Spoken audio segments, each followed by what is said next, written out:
So I was thinking, what could I do a video on that people would actually watch? So how about everything that's wrong with Fuji and how to fix it? So Fuji's doing better than everybody else right now.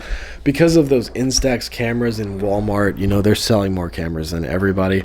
Also, the X100 is selling like crazy. Some of that is just the demand for the X100V that could not be supplied by them originally. But they're killing it lately. So why is Fuji killing it lately?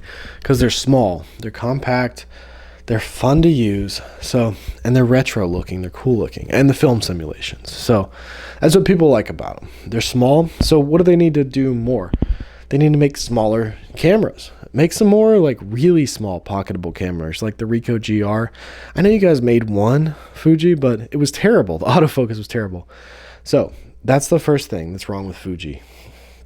The autofocus is horrendous. I've made a lot of videos on Fuji. I made videos on the X-T5, on the XS20. I've made videos on the X100V on this channel. I've made videos on the XT2, on the XT4, on the XE4. What other cameras? Like tons of Fuji cameras I've had on this channel.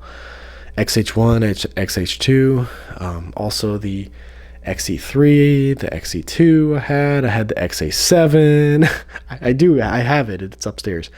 So yeah, all of those cameras I have had on this channel, and all of them are terrible at autofocus. They're all about the same. They're all just as terrible. They say, like, these reviewers are like, oh, I can completely depend on this. No, it still hunts. Even the XS20, and the XT5, I had those on a tripod at the park, and I was just doing a talking headshot, and it was like jumping to the background. They all are terrible at autofocus. So work on your autofocus.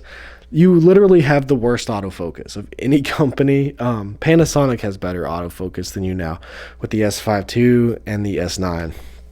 So the autofocus is number one thing that's wrong with Fuji. Then number two is IBIS. Your IBIS is terrible.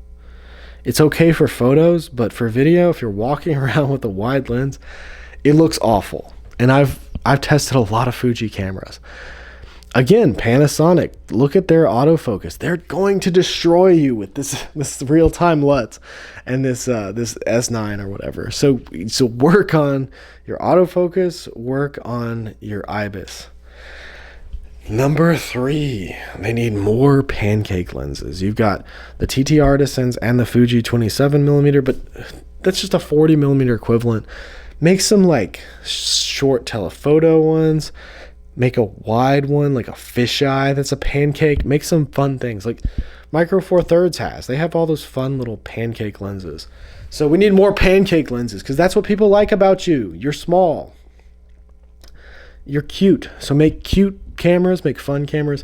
Make a camera with no screen. Tiny, just a viewfinder on the back. Trust me on this. Like the screen, the menu and everything can be in the viewfinder. Be a big viewfinder. No screen. People love it.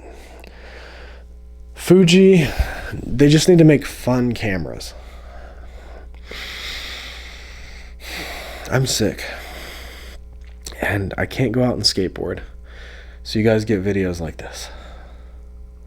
What do you guys think? What's wrong with Fuji? How can they fix it? For me, I want to put a big battery in everything. I want to put a big battery in the X100 Everything should have the big battery in it, and everything should have 2 card slots on it, but it should also be tiny.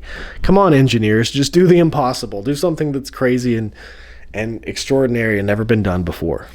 The tiny camera, a Ricoh GR3 size camera with 2 card slots, IBIS, and a flippy screen. Can't you guys do that? Come on. So I hope you guys enjoyed this video. If you like this kind of content, scroll through my channel, check out my other videos, and hit that subscribe button because I got a lot more videos to come. Thanks for watching.